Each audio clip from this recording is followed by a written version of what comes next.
Bonjour messieurs. Bonjour. Bonjour Stéphane, bonjour Frédéric. Stéphane Delassus, avocat associé chez Charles Russell Speechlitz, spécialiste en fiscalité patrimoniale. Frédéric, directeur commercial à la Baloise Vie Luxembourg. Le sujet qui nous intéresse aujourd'hui, c'est l'assurance vie luxembourgeoise, une terre promise pour les grandes fortunes. Pour commencer, pouvez-vous nous présenter vos entreprises respectives ? Oui, donc Stéphane Delassus, comme vous l'avez dit, spécialisé en fiscalité patrimoniale, donc Charles Russell Speechlitz, cabinet d'avocats d'origine anglaise, très implanté en Angleterre, notamment dans le domaine de la fiscalité patrimoniale, mais du droit patrimonial en général, et avec un bureau à Paris de 25 personnes exerçant dans toutes les matières du droit des affaires, mais avec une forte connotation sur le type de clientèle, entrepreneurs, patrimoine privé et personnes fortunées, aussi bien ayant des problématiques franco-française que internationale, avec une forte dominante donc de fiscalité. Merci. Et Frédéric Sauvage de la Baloise Vie Luxembourg, une compagnie d'assurance luxembourgeoise, membre d'un groupe international qui est la Baloise, groupe créé en 1863, qui est actif dans différents pays, dont évidemment la Suisse, le Luxembourg, l'Allemagne et la Belgique. Mais nous commercialisons depuis le Luxembourg des contrats d'assurance en libre prestation de services auprès de clients résidents français, belges, portugais, italiens principalement, mais également d'autres pays, résidents monégasques, etc. Et notre particularité, c'est d'accompagner nos clients et nos partenaires dans la structuration patrimoniale de ces clients. Merci à vous deux. Le bilan 2020, Frédéric. Alors l'année 2020 sera vraiment étonnante à plus d'un titre. C'est évidemment une année Covid, mais mis à part cela, l'année 2020 en termes de collecte pour les compagnies d'assurance au Luxembourg va être très très divergente d'une compagnie à l'autre en fonction du profil de la compagnie. Les fonds en euros sont en forte décollecte. Donc au troisième trimestre, on avait sur les fonds en euros au Luxembourg une décollecte de moins 60%. Il y a un effet fin d'année qui va rattraper cela certainement. Et il y a une grosse différenciation entre les marchés, en fonction certains marchés se portent beaucoup mieux que d'autres.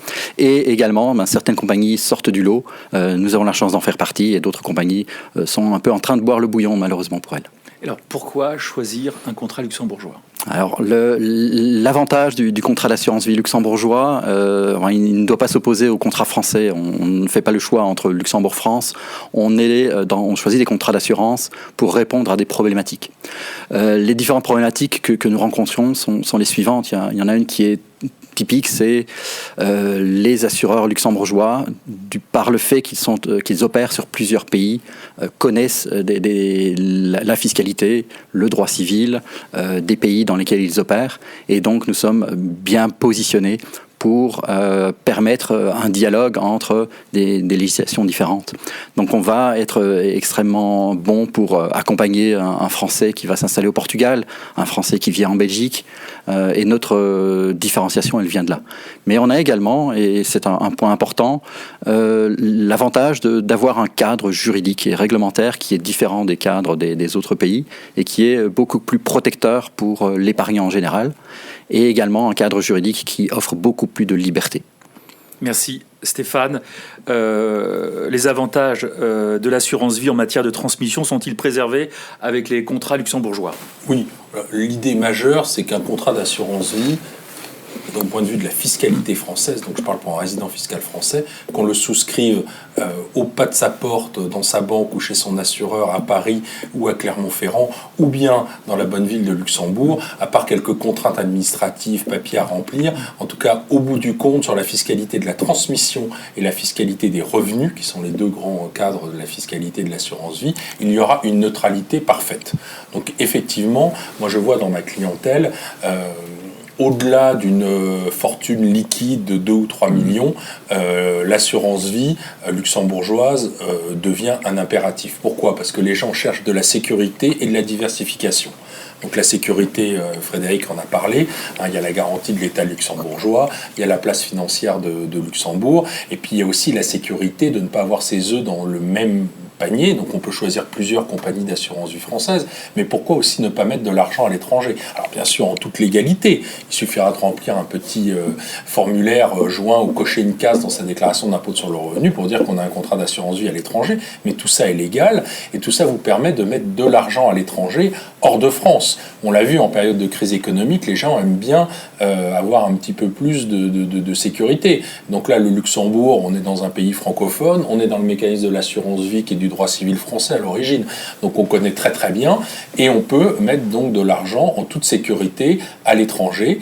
Et puis la diversification, on va en parler après, mais les contrats d'assurance vie permettent de choisir notamment un banquier gestionnaire qui va gérer peut-être le portefeuille de façon plus active que les fonds en euros, sans être obligé d'avoir ces fameuses unités de compte françaises qui, même sur certains contrats, il y en a tellement qu'on s'y perd, ou il y en a très peu et elles ne sont pas forcément les plus fabuleuses. C'est pour ça qu'on peut choisir son banquier gestionnaire qui, à l'intérieur de l'enveloppe juridique et fiscale de l'assurance vie, va gérer les fonds. Donc sécurité, diversification, c'est pour ça que dès quelques millions de fortunes liquides, je vois chez mes clients, il y a toujours une ou deux assurances vie luxembourgeoises à l'intérieur du panel d'outils de gestion d'actifs.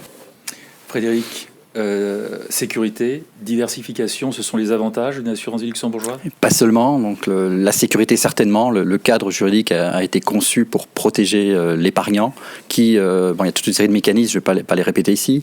Ce qui est important de concevoir, c'est que le souscripteur ou ses bénéficiaires sont créanciers privilégiés. Donc c'est eux qui obtiendront le remboursement de leurs fonds bien avant l'État luxembourgeois, bien avant les salariés de la compagnie. C'est un des points, c'est la sécurité. L'autre point, c'est la diversification des actifs autorisés au sein du contrat.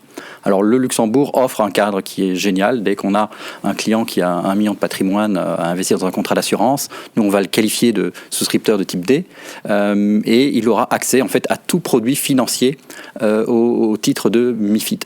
Donc c'est exceptionnel. Évidemment, il y a des restrictions. Si on a maintenant un national français résidant en Angleterre, il va devoir adapter, il ne pourra pas prendre ce qu'il veut, il ne pourra pas mettre des actifs qui lui sont liés, sinon il y aura des conséquences fiscales moins agréables. Mais globalement, le cadre est exceptionnel en termes d'actifs autorisés. Oui, un cadre d'investissement optimal. Quelles sont les possibilités, en quelques mots, offertes par ce contrat en matière d'investissement, les mots-clés? Les mots-clés, c'est certainement tous les actifs financiers possibles. C'est également la possibilité de choisir un banquier dépositaire au Luxembourg, mais on peut également l'avoir en Suisse et éventuellement, si on le souhaite, au Canada. On peut avoir des gérants qui vont avoir des visions différentes. C'est ça qui est important. Si tous vos gérants ont la même vision, ne pensent qu'euros, ou si vous avez vous êtes investi à 40% dans le CAC 40, il y a moyen de faire mieux. Et avoir un gérant en Suisse, ça a du sens pour un client qui souhaite diversifier son risque, diversifier ses sources de revenus. Merci Stéphane. On parle aussi d'adaptabilité sur l'investissement des classes actifs du private equity. Il en est quoi exactement ? Il y a beaucoup plus de souplesse, même si en France on s'y met un petit peu, ça reste quand même très très encadré et avec des produits forcément collectifs, mutualistes, faits pour l'assurance vie. Donc ils sont peut-être pas les plus performants et les moins exempts de frais. En revanche, dans l'assurance vie luxembourgeoise, on peut faire du private equity au sens large. C'est-à-dire qu'on peut mettre des fonds d'investissement de toute catégorie, tant qu'ils sont agréés par la compagnie d'assurance vie, mettons tous les grands fonds américains, des parts de Blackstone, de KKR, de Carlyle, des parts de fonds français aussi, PAI, Ardian, pourquoi pas. Des choses qui, à l'heure actuelle de la législation française, ne peuvent pas être souscrites en direct dans un contrat d'assurance vie. On peut aussi faire du private equity en direct. Alors là, c'est plus compliqué, il faut faire attention, il y a eu des restrictions, on ne peut pas mettre sa propre entreprise dans un contrat d'assurance vie, mais on peut, dans certains cas, prendre des parts de start-up en direct, par exemple, à l'intérieur d'un contrat d'assurance vie. Donc des choses beaucoup plus souples, même si le cadre est réglementaire et très formé, on ne peut pas claquer des doigts et acheter des titres d'une start-up à l'intérieur d'un contrat de private equity, mais un horizon des possibles beaucoup plus large que dans un contrat d'assurance vie classique. Et même dans la gestion financière, je veux dire, on peut prendre des banquiers, l'argent est géré avec un mandat de gestion par un banquier, on peut prendre des banquiers entre guillemets très très haut de gamme qui vont vous créer des stratégies financières avec des produits financiers. Je peux employer des termes barbares de swap, de collar, de tout ce que vous voulez. Donc une stratégie financière extrêmement complexe pour quelques clients avertis à l'intérieur d'un contrat d'assurance vie. Donc cette enveloppe de capitalisation, on peut arbitrer tous les jours, recevoir des produits, des dividendes, des intérêts, des plus-values tous les jours. On a zéro fiscalité tant qu'on ne va pas racheter le contrat, exactement pour un contrat français. Mais là, on a un contrat extrêmement dynamique avec zéro fiscalité tant qu'on a décidé de ne pas y toucher. Donc c'est vraiment l'avantage majeur du contrat d'assurance vie luxembourgeois. C'est très très clair. Stéphane, sur l'environnement international, quelle fiscalité s'applique pour les expatriés? Toute cette dimension, pouvez-vous nous en dire quelques mots, s'il vous plaît? Alors là, il faut se méfier, mais que ce soit l'assurance vie française ou l'assurance vie luxembourgeoise, il y a quelques pays où les warnings s'allume, puisque je l'ai dit tout à l'heure, l'assurance vie, c'est quand même la fiducie, ça y ressemble en tout cas, donc un mécanisme de droit civil. Donc dès qu'on va chez nos amis anglo-saxons de common law, ils sont complètement perdus, comme nous, quand on parle de trust, en France, on voit tout de suite de la fraude fiscale, alors que les fonds de pension étrangers sont tous des trusts, et c'est tout sauf de la fraude fiscale. C'est comme si on nous disait qu'en France, les PE et les PER étaient de la fraude fiscale. Voilà, bon, passons. Donc voilà, donc nos amis anglo-saxons sont complètement perdus, donc les administrations fiscales ont toujours les mêmes réflexes, comme en France pour le trust. Quand on ne comprend pas ou qu'on ne cherche pas à comprendre, on taxe, et au maximum. Donc effectivement, par exemple, nos amis anglais ont commencé à réglementer, mais bon, chez eux, les règles sont plutôt orales que écrites. Il faut faire très attention. Certains contrats d'assurance vie, vous êtes pénalisé chaque année, vous devez payer de l'impôt chaque année. Si vous faites un retrait, vous êtes taxé à 45%, donc au taux marginal, quelle que soit l'ancienneté du contrat. Donc il faut faire très attention avec ce qu'on fait. Et puis il y a l'aspect aussi, parce que les gens sont souvent focus sur la fiscalité, c'est un fiscaliste qui vous parle, il faut aussi regarder le droit civil, et c'est là où les compagnies sont très très importantes, et les bonnes compagnies ont des bons conseils, c'est que l'assurance vie, quelquefois, fait partie de la succession, de l'esthète, comme on dit, alors qu'en France, c'est traité à part, si vous voulez, dans la plupart des cas, même si fiscalement les règles sont différentes. Donc il faut, chaque fois qu'on part, de toute façon, adapter le contrat pour voir s'il est valable, si on va habiter au Portugal, par exemple, même un pays de droit civil. Est-ce que le contrat d'assurance vie va être valable? Et qu'est-ce qui va se passer lors de mon décès? Parce qu'on pense que l'assurance vie, c'est un compte-titre et qu'on peut faire des rachats tout le temps. La plupart du temps, quand même, on le garde jusqu'à son décès, où il reste un petit quelque chose, quoi qu'il arrive, au moment du décès, si on n'a pas clôturé le contrat. Et là, on peut avoir des surprises. Donc quand on bouge, l'assurance vie, c'est très bien compris dans un milieu franco-français, même avec un contrat luxembourgeois, mais dès qu'on bouge à l'étranger, on doit aller voir un spécialiste, et bien sûr, de toute façon, la compagnie engage sa responsabilité, et elle ne vous laissera pas faire n'importe quoi. Frédéric peut peut-être... C'est très clair, et l'Angleterre est un des bons cas. Les avocats anglais ont de réelles difficultés à comprendre ce qu'est un contrat d'assurance vie, alors que pour nous, c'est quelque chose de totalement évident. Messieurs, merci pour la clarté de vos propos. Le mot de la fin, chacun. Alors, je vais être très, très bref. Il ne faut pas penser contrat d'assurance vie luxembourgeois. Il faut penser quels sont mes besoins. Et nous répondons dans des contrats d'assurance, avec des contrats d'assurance luxembourgeois, à des besoins de mobilité internationale. Il ne faut pas faire n'importe quoi. Il faut réfléchir. Chaque situation est indépendante et doit être réfléchie telle quelle, sécurité et puis univers d'investissement tout à fait différent de ce qu'on peut trouver en France. Donc une bonne diversification et une bonne complémentarité avec les contrats que l'on trouvera en France. Stéphane? Voilà, l'assurance vie est un incontournable. Il ne faut pas forcément en faire. C'est comme un chef d'entreprise qui n'aurait pas, changeons de sujet, qui n'aurait pas entendu parler du Dutreil par son avocat ou son notaire. Ça serait criminel pour la transmission du patrimoine.